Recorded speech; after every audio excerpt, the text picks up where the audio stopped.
Hi, I'm Julian from Alibaba Cloud Database International Product Team. Today, I'm going to show you the migration procedure from ECS-hosted MySQL to PolarDB for MySQL. You can do this migration by using Alibaba Cloud Data Transmission Service, DTS in short. Incremental data migration allows you to migrate data to the PolarDB for MySQL cluster without service interruption of the source instance. When configuring a migration task, you need to provide the migration accounts for the ECS-hosted MySQL instance and the PolarDB for MySQL cluster. This table lists the migration types and the required permissions. In the schema migration phase, select permission on the migration object is needed for the source, while all permissions are needed for the target. In the full data migration phase, select permission on migration object is needed for the source, while all permissions are needed for the target. In the incremental data migration phase, select replication client and the replication slave permissions are needed for the source, while all permissions are needed for the target. So please make sure that the proper permissions are set correctly before migration. The source and the target are not needed to be located within the same region. The migration can be taken across regions. In this demo, my source ECS MySQL is in Singapore region, while the target Polar MySQL is in Indonesia Jakarta region. Using DTS for the migration, 4 phases are included: pre-checking, schema migration, full data migration, and the incremental data migration. After the migration finished, you can modify the database endpoints in the application for the switchover. Now, let's get started. For the target in Indonesia Jakarta region, I've already had a PolarDB for MySQL cluster. For the source, ECS-hosted MySQL. Before demonstrating the migration procedure, I will truncate the table for the demo. For the schema, table, and metadata, you can see that there are 2 tables in it.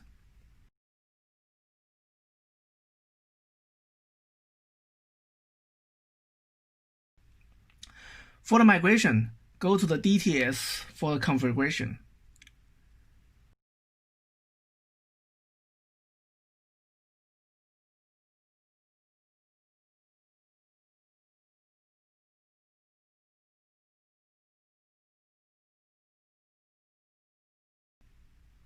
Click Create Migration Task.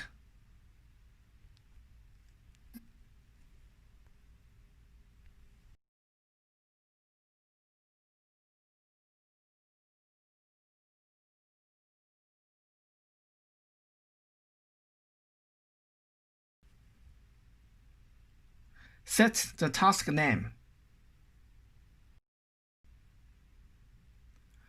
In the source database, select User-Created Database in ECS instance. Select the Singapore region, where ECS-hosted MySQL located. All ECS instances ID are listed automatically. Select the right one, and set the source MySQL account and password. Then test the connectivity. It shows passed successfully. It is possible that it may fail at this step, so please check the ECS whitelist in security group and the ECS-hosted MySQL IP privileges. The encryption mode for accessing the source database, select non-encrypted or SSL encrypted. In this demo, non-encrypted is selected. Note, if SSL encryption is required, you need to prepare and upload your CA root certification in advance. In the target database, select PolarDB, select the Jakarta region, and the instance ID I prepared for this demo. And also PolarDB account and password are needed. I have not set the PolarDB account yet, so go there to create a create an account.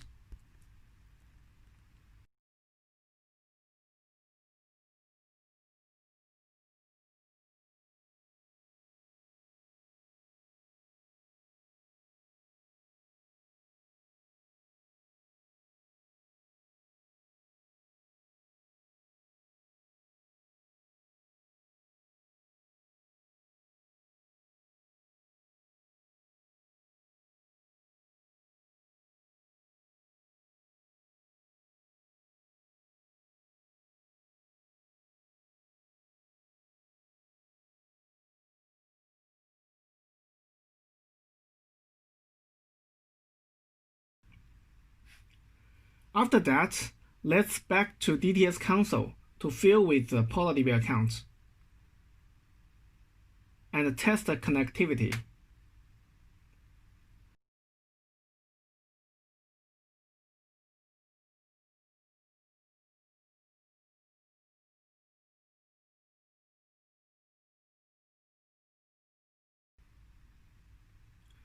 It shows passed successfully as well.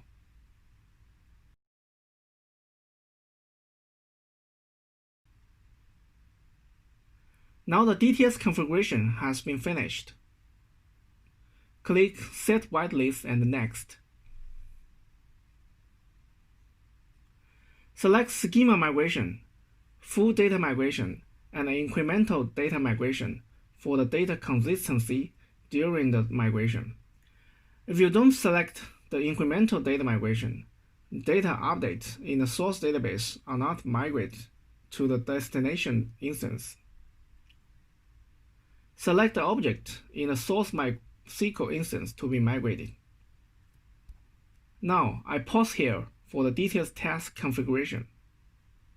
Since I want to better show the whole procedure how DTS task works, I go to prepare 3 Java programs as the JDBC clients.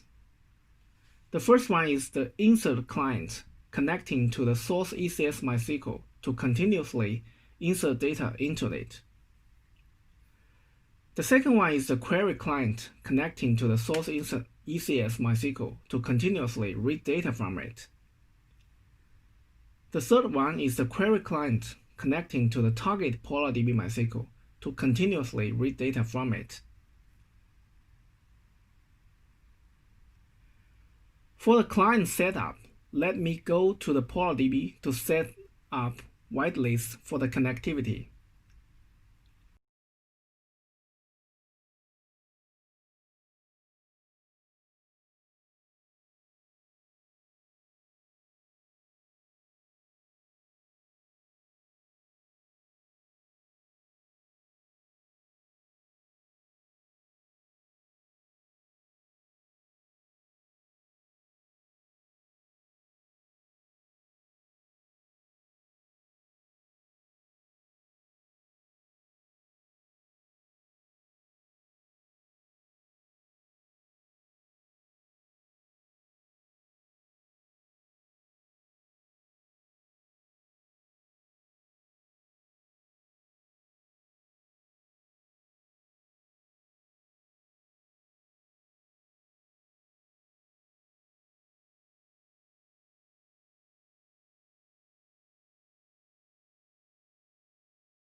Then modify the Java program and recompile.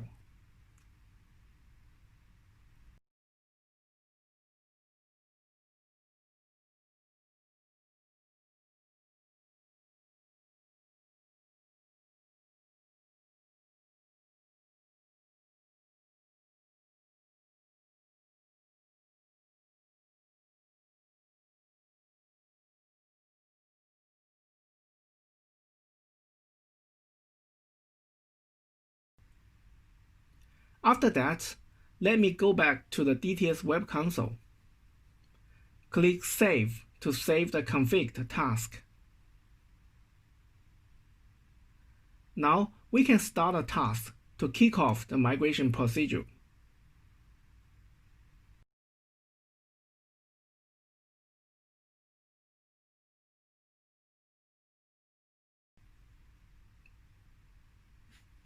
First, it will do the pre-checking. Pre-check the connectivity, permission, and the database parameters.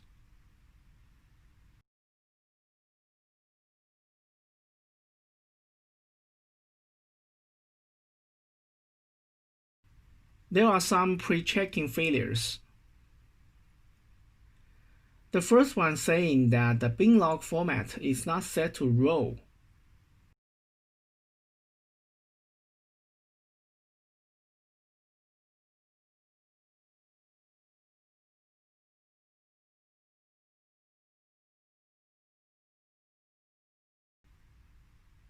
And the second one saying that the server ID of the source database need to be greater than 1.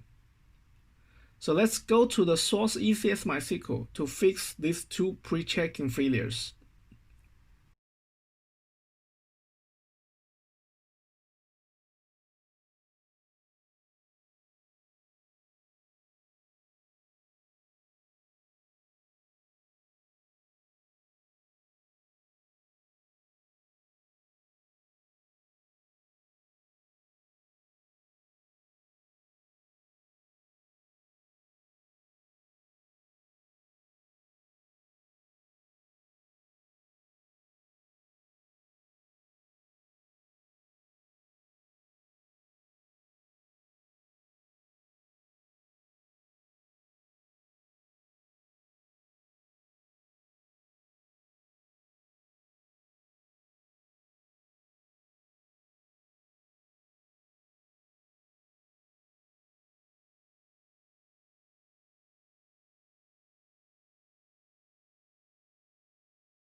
All done. Now go back and start the task again.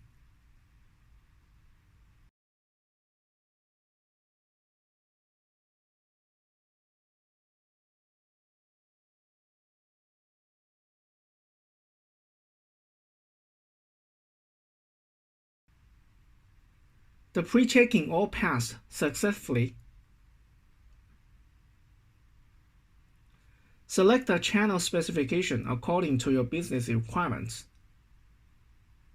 Here for the demo, I select small.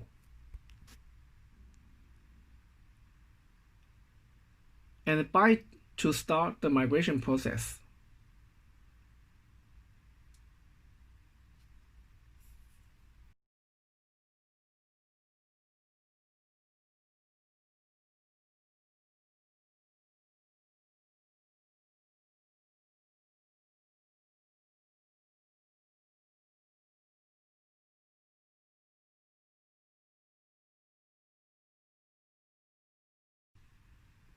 We can see that in the first command line window, insert client continuously insert data into the source ECS MySQL.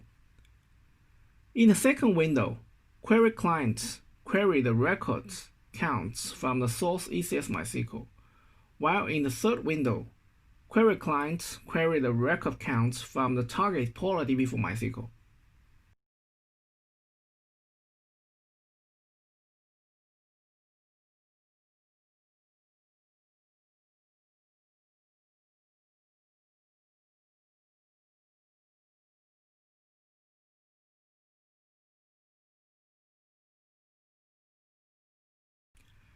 In the DTS Web Console, we can see that the schema migration and the full data migration are all completed. At the incremental data migration phase, all the objects tables are in the migrating status.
and for a moment, the status comes to the migration task is not delayed.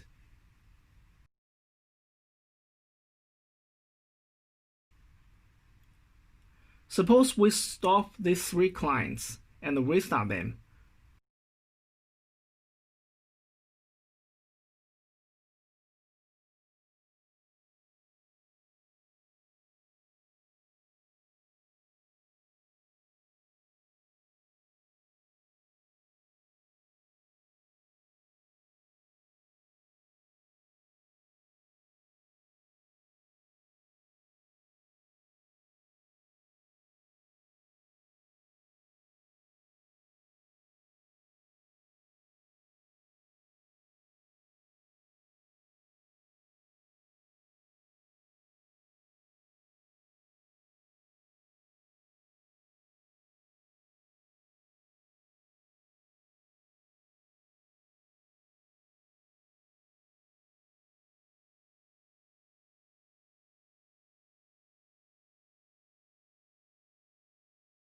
We can see that the target PolarDB and the source ECS MySQL are still synchronized for the incremental data.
So coming to the steps, the migration finished from ECS MySQL to PolarDB for MySQL.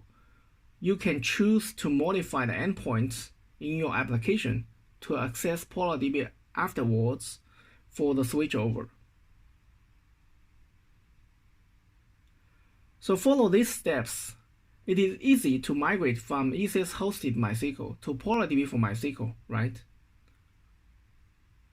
If you need some more details, please scan this QR code for the documents of this tutorial.